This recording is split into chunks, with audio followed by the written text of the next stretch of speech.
Olá, bem-vindos à Igreja no Mundo, o programa da Fundação AIS, ajuda à Igreja que sofre aqui na sua televisão.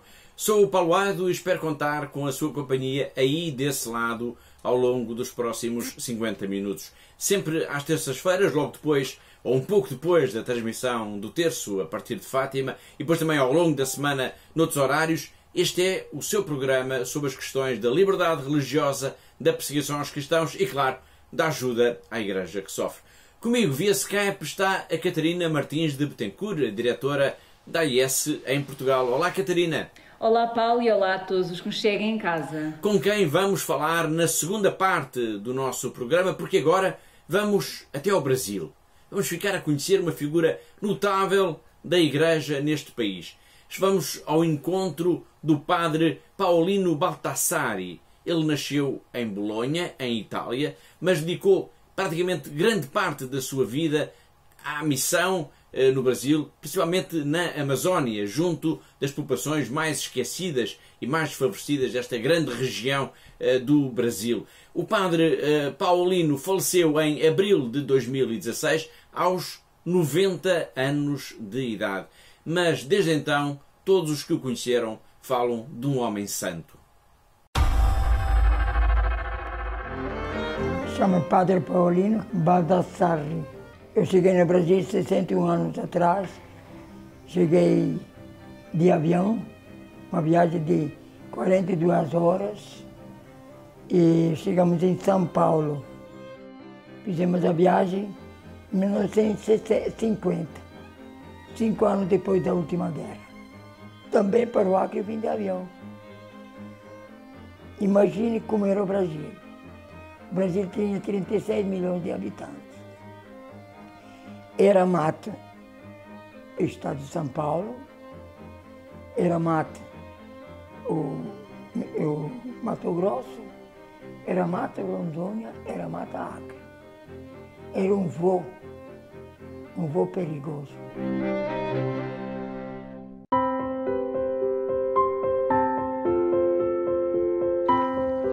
Primeira evangelização, em primeiro lugar cheguei em Brasileia de barco. Eu não sabia nada, viajei sem mosquiteiro, peguei a malária. Foi duro. Cheguei em Brasileia sozinho, sem casa, sem igreja, sem conhecer ninguém, e com malária. Eu tinha levado um harmônio para tocar.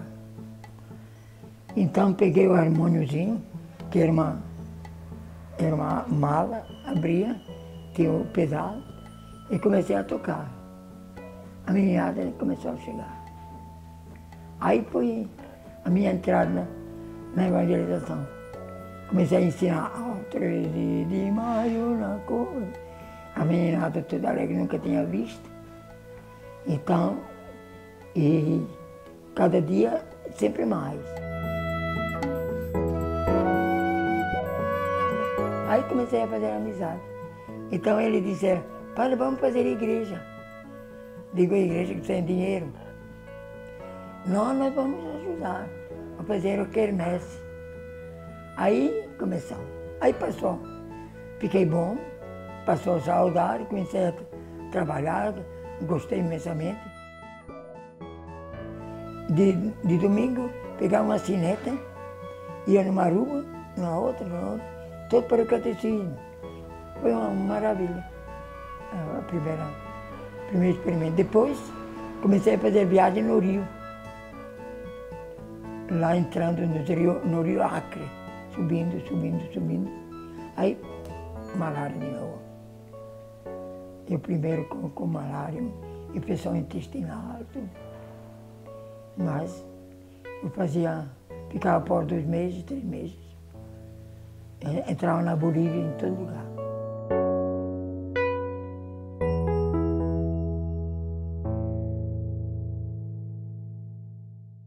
De tanto tomar remédio para malária, que é amargo, acabou com o fígado. Então perguntei, vocês sabem o remédio bom para fígado? E disse, sabemos, me traga. me trouxeram uma coisa assim de alfavaca. Digo, é bom mesmo para o fígado? É bom. Fiz o chá, botei na geladeira e comecei a tomar. Primeiro dia nada, segundo dia nada. Terceiro dia melhorei, quarto dia melhorei, fiquei bom, nunca mais tive. Então eu disse, então a medicina caseira é válida. Eu comecei a usar muita medicina. Em 63, coisa enfermeira. Depois fui para a Boca do Acre, sozinho. Lá eu tive mesmo que exercer a medicina. Fazer operações, fazer parto, fazer tudo. Porque não tinha nada lá. Cheguei ao ponto de consultar 130 em um dia. 130. Multidão vinha, às 4 da manhã era aquela fileira enorme de gente.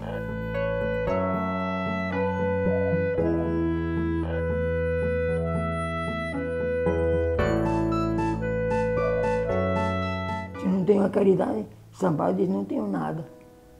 Não adiantava que eu pregasse o evangelho a gente miserável que não tinha nada, não tinha condição. Tinha que colocar uma situação um pouco humana para semear o evangelho mesmo. Os nossos pobres jovens, que não tem mais uma base. Que base tem? Família desmoronada, a religião desmoronada, a falta da fé, que vem do batismo que eles receberam. Receberam no batismo, uma plantinha que devem cuidar, e não tinha medo de ser católico, de ter uma fé. Não ter medo de ter a própria fé. Só.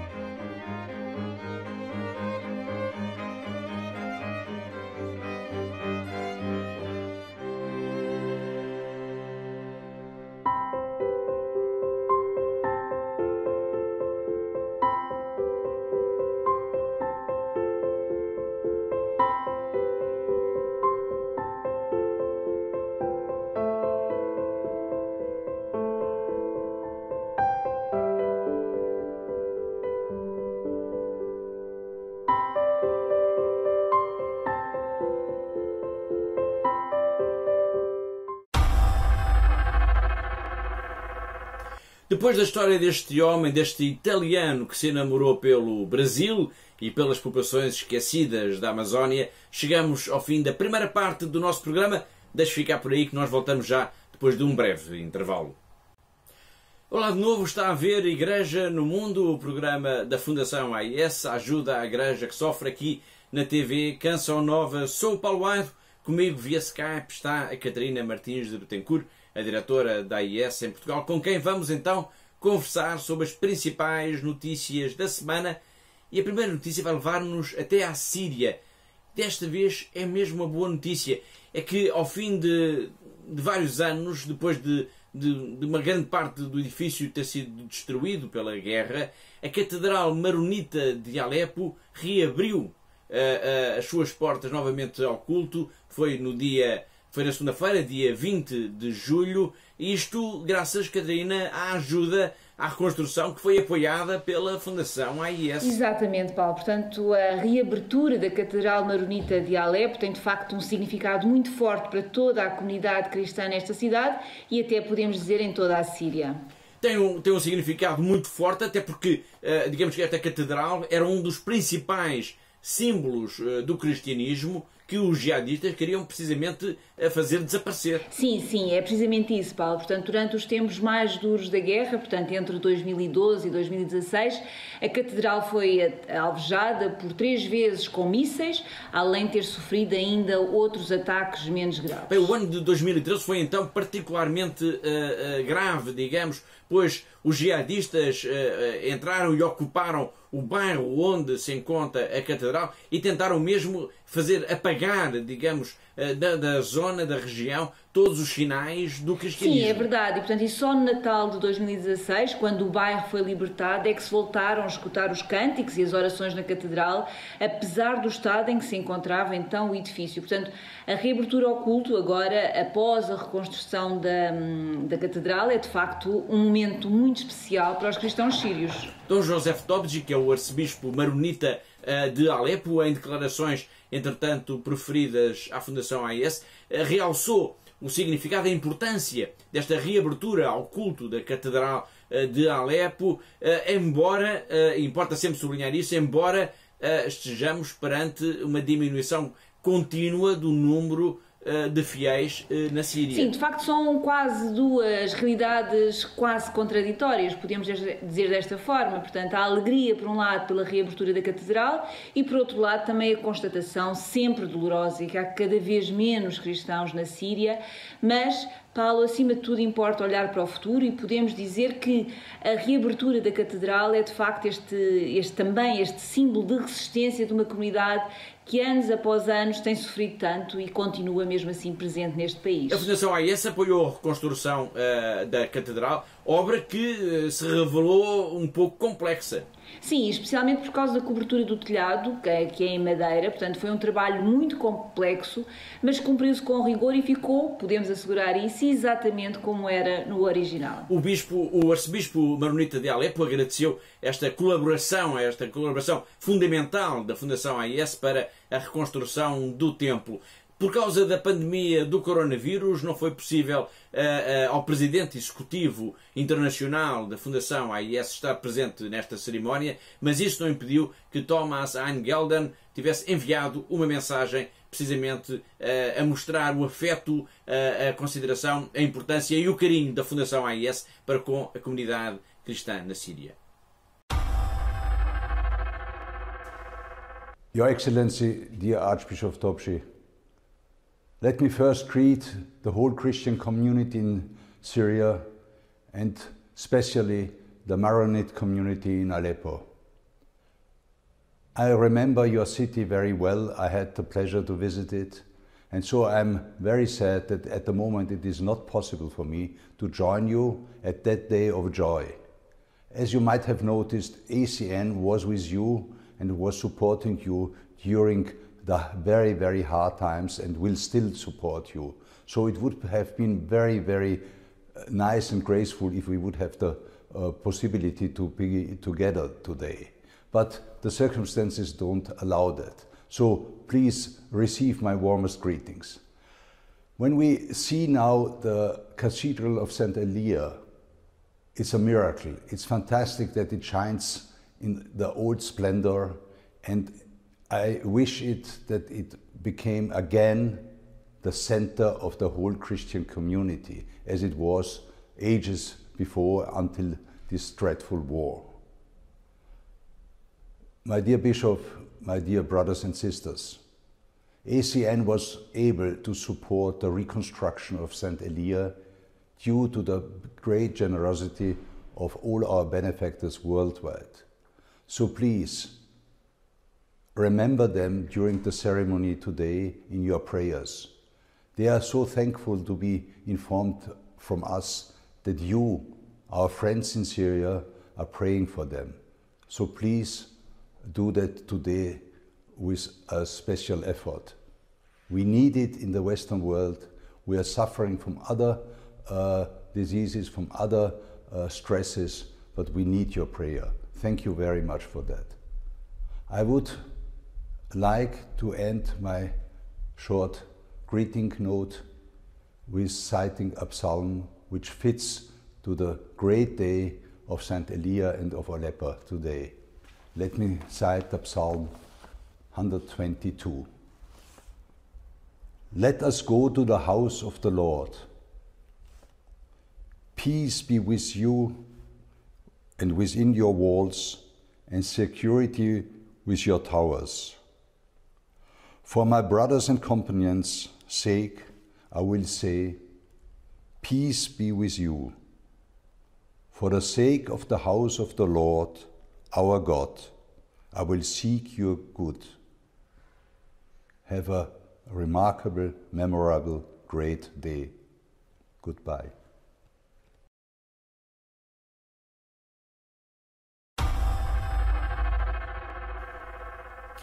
Agora vamos até à Venezuela. E vamos até à Venezuela porque o bispo da Diocese de São Carlos enviou uma mensagem, podemos dizer, dramática para a Fundação AIS, em que ele procura também alertar o mundo, alertar as consciências da comunidade internacional para a situação dramática que se vive no seu país. Diz o bispo Catarina que os venezuelanos estão, neste momento, confrontados com um dilema para o qual precisam mesmo de ajuda. É que ou morrem por causa do coronavírus, ou morrem, diz ele, de fome.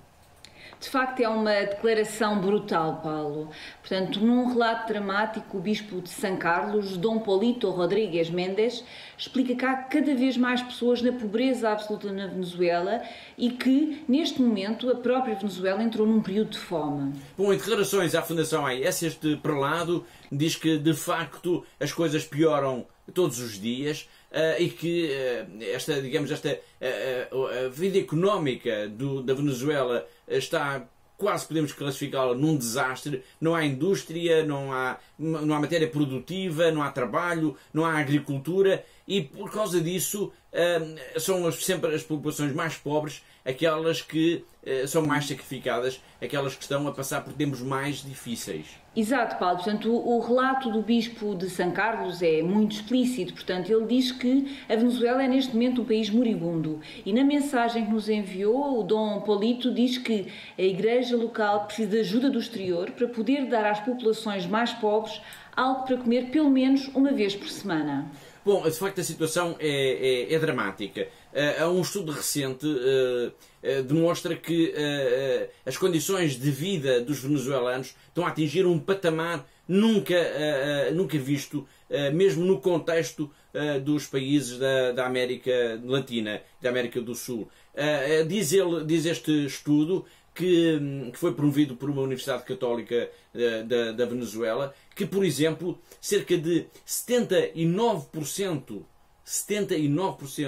dos venezuelanos estão numa condição de pobreza extrema. Isto significa que, mesmo quando há trabalho, mesmo aqueles que conseguem ainda estar a trabalhar, o que eles recebem é insuficiente para adquirir, por exemplo, um cabaz básico de alimentos.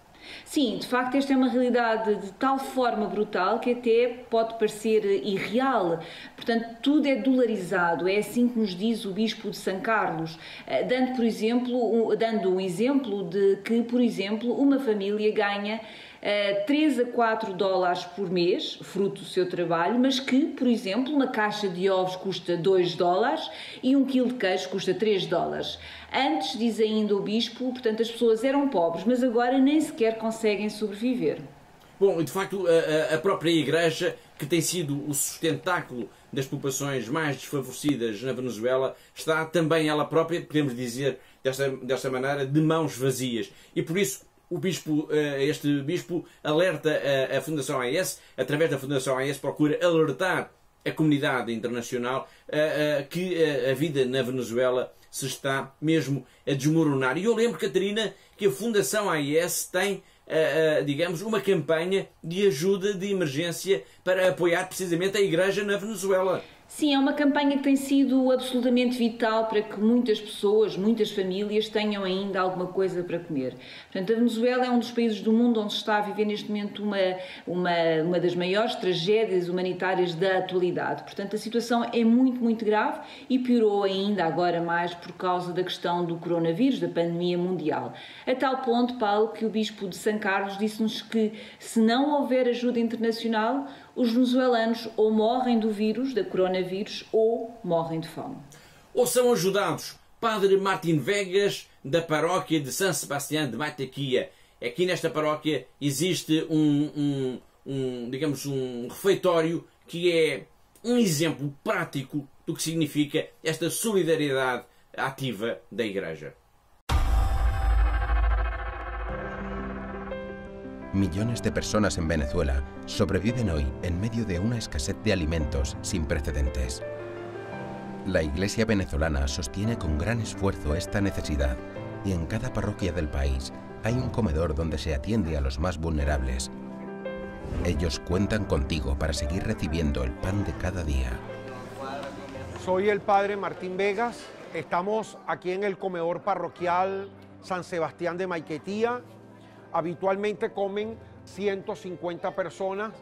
Comen con nosotros también personas de la tercera edad y algunas personas con algunas discapacidades físicas. Agregamos también a los papás de los niños. En agosto del 2016 comenzamos atendiendo solo los días lunes. Después subimos a 2 días, a 3 días, ya vamos por 5 días a la semana.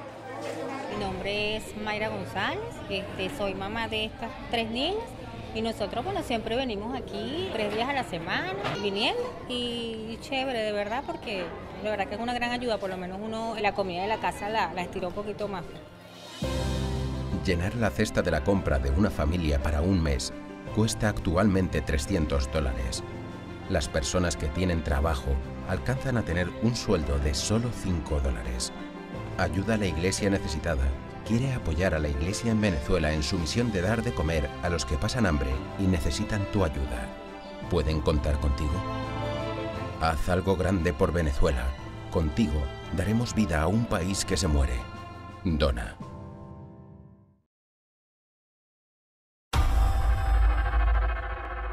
Agora vamos até Moçambique. Vamos até Moçambique porque a crise humanitária que se está a viver no norte do país, na província de Cabo Delgado, continua a crescer de dia para dia. Falamos também de Moçambique, que aliás tem sido, infelizmente, um tema recorrente aqui no nosso programa. Falamos de Moçambique, eu dizia, porque a Fundação AES recebeu uma mensagem de um padre desta região norte de Moçambique.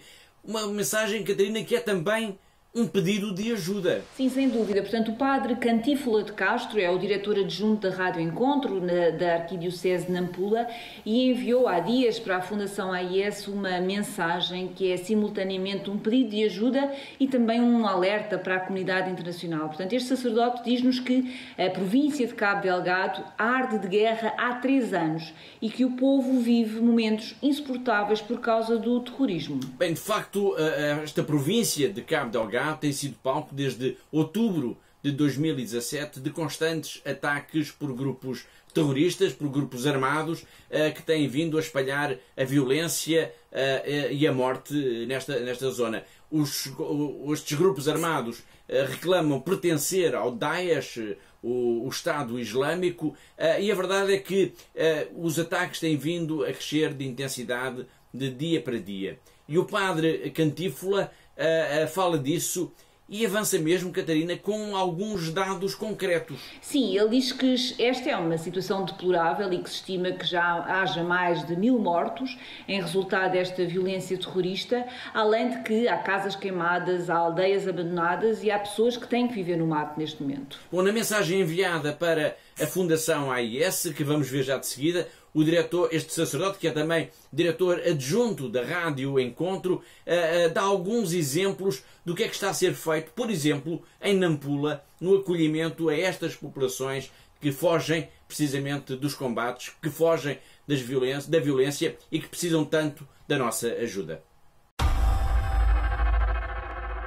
Queridos irmãos e irmãs, a província de Cabo Delgado, norte de Moçambique, arde de guerra há 3 anos. O povo vive momentos insuportáveis por causa do terrorismo.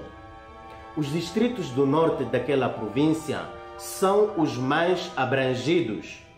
É uma situação deplorável. Estima-se pouco mais de 1000 mortos, casas queimadas, aldeias abandonadas, pessoas vivendo no mato e outras se refugiam de mãos vazias em lugares mais seguros procurando asilo. Só para o vosso conhecimento, na Arquidiocese de Nampula são cerca de 5.000 deslocados que chegam nos distritos de Meconta, Nampula e Rapale. São, na sua maioria, mulheres, jovens e crianças que carecem de ajuda humanitária. Sim, falta-lhes espaço para acomodação, gêneros alimentícios, vestuário e até material para a prevenção da Covid-19. A Igreja não abandona estas pessoas, mas está perto delas com ajuda material e conforto espiritual. Por favor, não se esqueçam de nós. Se puderem, ajudem estas pessoas que perderam tudo e tiveram que fugir das suas casas. Muito obrigado.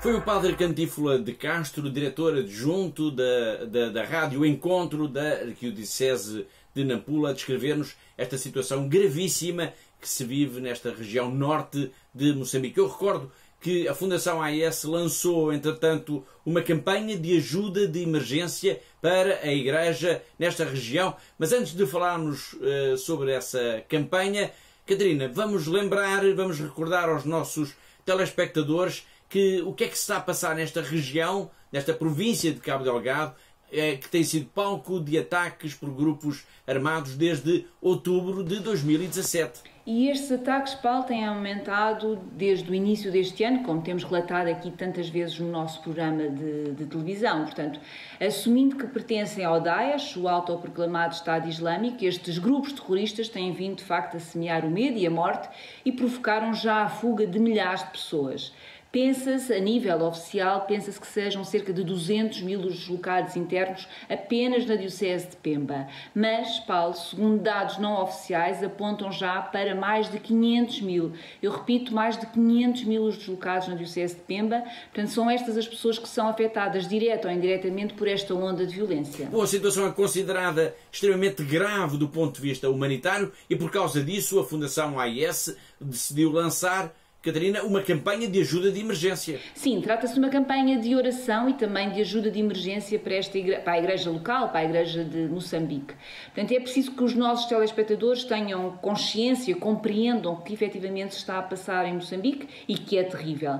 Portanto, estamos perante uma crise humanitária de proporções gigantescas e neste momento temos cristãos e muçulmanos moderados que estão em fuga das suas casas, das suas aldeias e, portanto, estão praticamente abandonados à sua sorte e, por isso, nós temos mesmo esta obrigação neste momento de os ajudar. Bom, esta é uma campanha de oração e de ajuda de emergência para a Igreja de Cabo Delgado, no norte de Moçambique. Eu recordo que o Bispo de Pemba, Dom Luís Fernando de Lisboa, pediu expressamente ajuda à Fundação AES para poder ajudar também as pessoas, os milhares de pessoas que estão em fuga e que vão ter a sede da sua diocese. Bom, Catarina, como é que os nossos telespectadores podem, neste caso concreto, ajudar a Fundação AES para que a Fundação AES possa, depois, ajudar precisamente Dom Luís Fernando de Lisboa e a Igreja na Diocese de Pemba? Primeiro, Paulo, deixe-me dizer que toda a ajuda é bem-vinda. Por mais insignificante que possa parecer, faz toda a diferença. Vamos juntar as nossas ajudas umas às outras e vamos conseguir fazer muito, certamente, em Moçambique e por este povo que tanto sofre.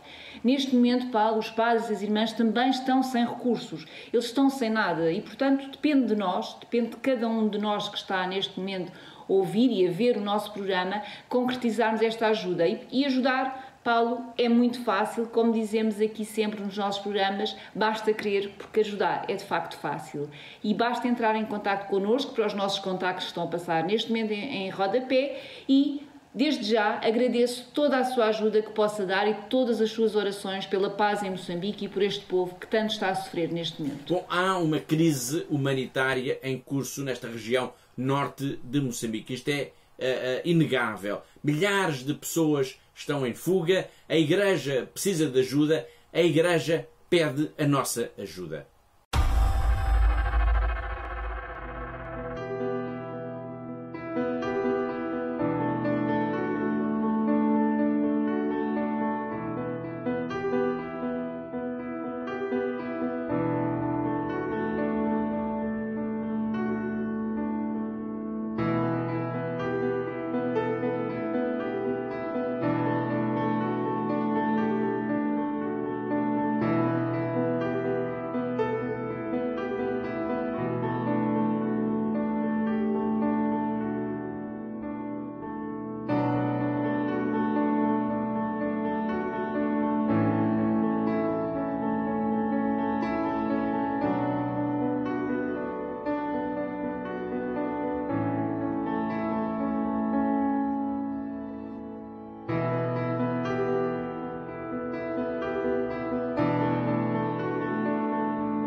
Vamos agora até ao Sudão. Após a queda no ano passado do presidente Omar al-Bashir, o Sudão tem vindo a assistir a uma mudança progressiva na lei, abrindo o país, digamos, para um conjunto de liberdades e de garantias que eram, podemos dizer, quase que impensáveis no país quando ele era governado por um ideário islâmico extremamente rigoroso. Entre essas leis agora revistas, Paulo, está a abolição da pena de morte por apostasia, assim como, por exemplo, o fim do açoitamento público. Portanto, a lei penal que estava em vigor durante a presidência de al-Bashir previa, de facto, o apedrejamento até à morte para quem fosse condenado por apostasia. Com todas essas mudanças no sistema penal do Sudão, abrem como que uma janela de esperança para a comunidade cristã deste país. Na memória de todos está ainda o caso, por exemplo, que foi amplamente noticiado então, de Meriam Ibrahim, uma mulher cristã condenada à morte por enforcamento em maio de 2014. Vamos recordar, Catarina, esta história aos nossos telespectadores. Claro, Paulo. Meriam é mãe de um rapaz e grávida de 8 meses de outro filho e viu-se no meio de um caso que ganhou notoriedade internacional graças à mobilização de instituições como a Fundação AIS e de grupos de defesa dos direitos humanos. Portanto, apesar de ter sempre afirmado ser cristã, esta mulher, que é filha de um pai muçulmano e de uma mãe etíope cristã ortodoxa, foi acusada de apostasia pelas autoridades do país, pois deveria ter seguido a religião do pai, que, apesar de ter abandonado a família quando Meriam era ainda uma criança.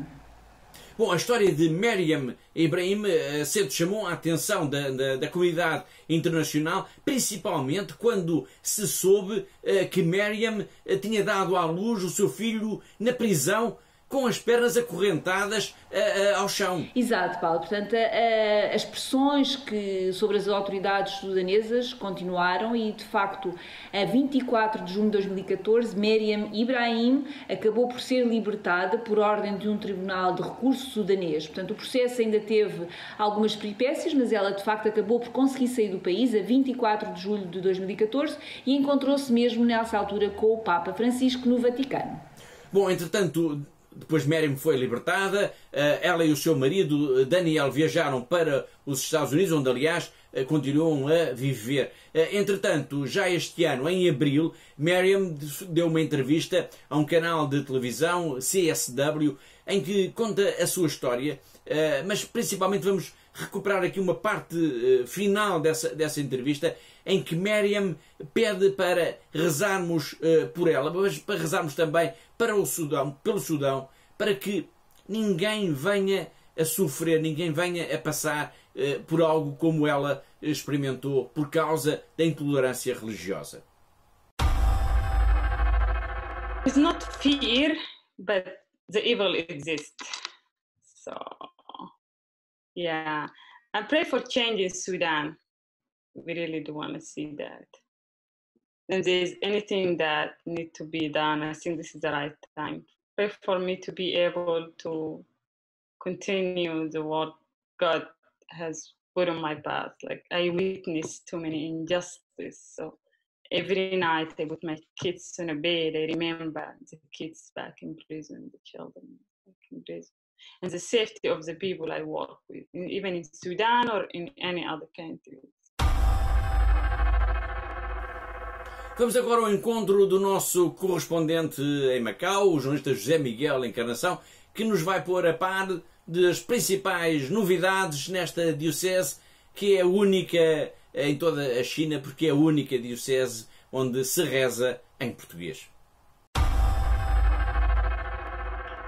Com a pandemia do Covid-19, muitas foram as alterações sentidas no dia-a-dia dos fiéis católicos de Macau.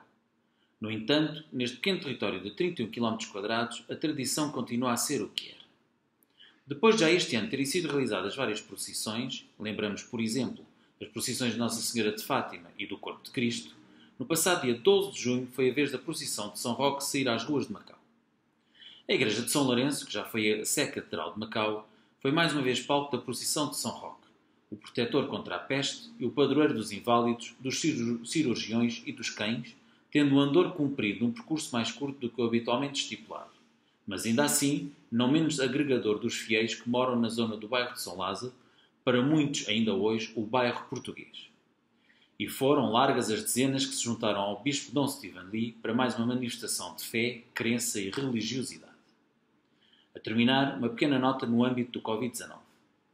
O Centro Diocesano para a Juventude viu este ano aumentar para mais de 150 o número de crianças e jovens inscritos para as atividades de verão que se vão realizar na Igreja de São José Operário. Enfim, é a Diocese de Macau a não se deixar vencer pelas atuais circunstâncias, procurando apoiar todos aqueles que precisam, tanto a nível religioso como social.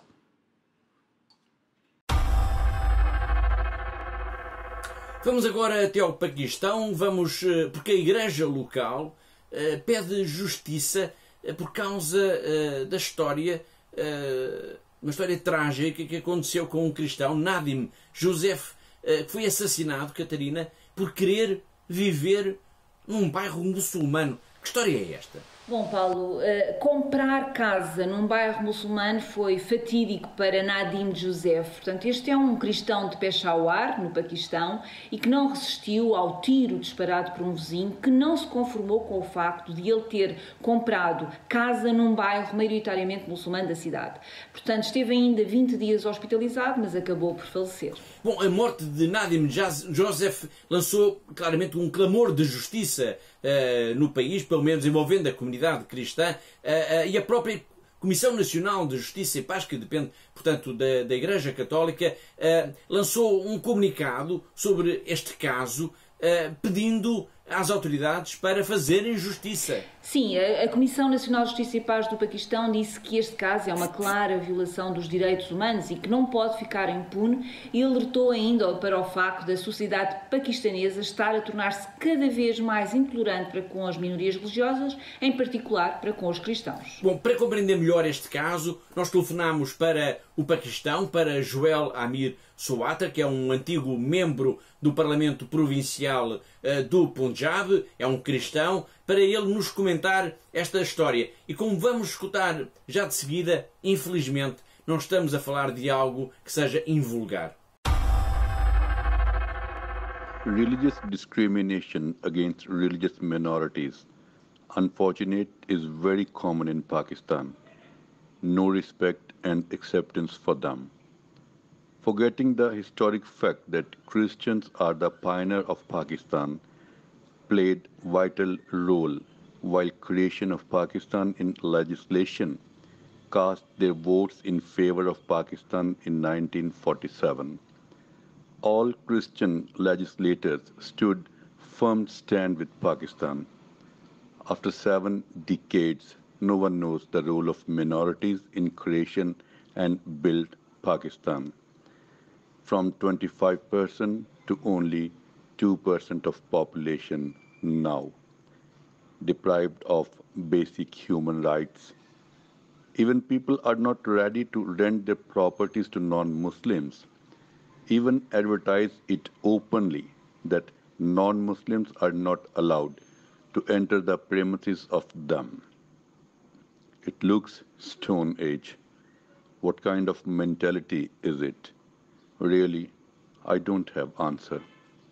Maybe people from West can understand what kind of worst situation we are facing here on religion grounds. Mesmo a chegar ao fim do nosso tempo, ao fim do nosso programa, eu gostaria de recordar que a Fundação AIS continua a promover uma campanha de ajuda de emergência, à semelhança daquela que nós já falámos aqui para Moçambique, mas desta vez para a Síria, porque, Catarina, neste país, a comunidade cristã continua a viver tempos muito duros. Exato, Paulo. Portanto, é uma campanha de emergência que procura beneficiar mais de 80 mil cristãos. Portanto, na prática, Paulo, significa que a Fundação AIS tem esta campanha que quer dar a cada família uma ajuda de 25 euros que se destina à aquisição de bens alimentares de primeira necessidade, mas também produtos agora de higiene que são extremamente necessários nesta altura para o controle da pandemia da Covid-19.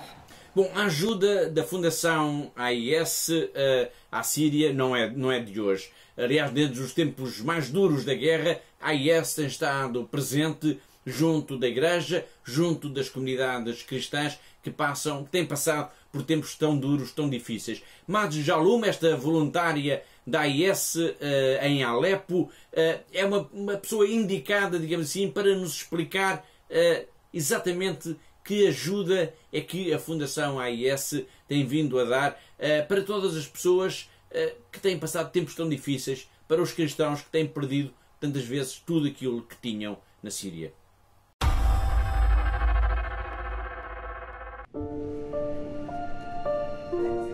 The help that started to came from the aid to the church in need is literally life-changing for so many people, because many people couldn't even afford to take their prescriptions anymore.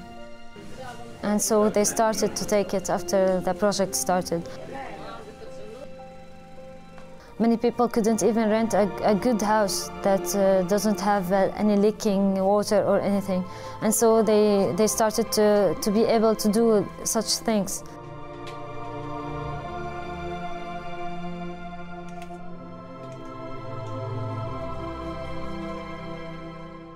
Many students had to quit school because they couldn't afford to go to school.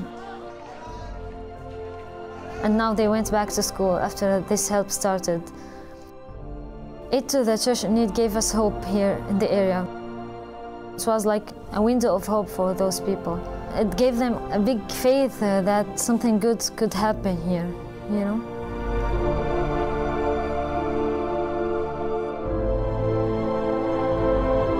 Not only they improved life, they also saved life.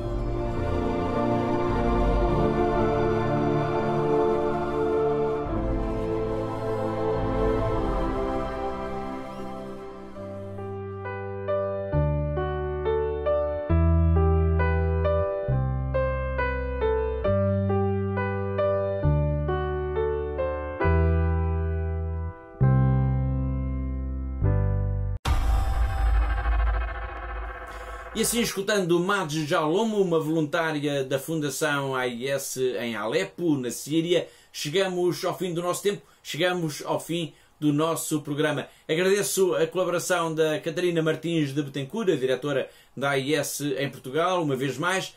E quanto assim já sabe, eu espero por si aí na próxima semana, se Deus quiser.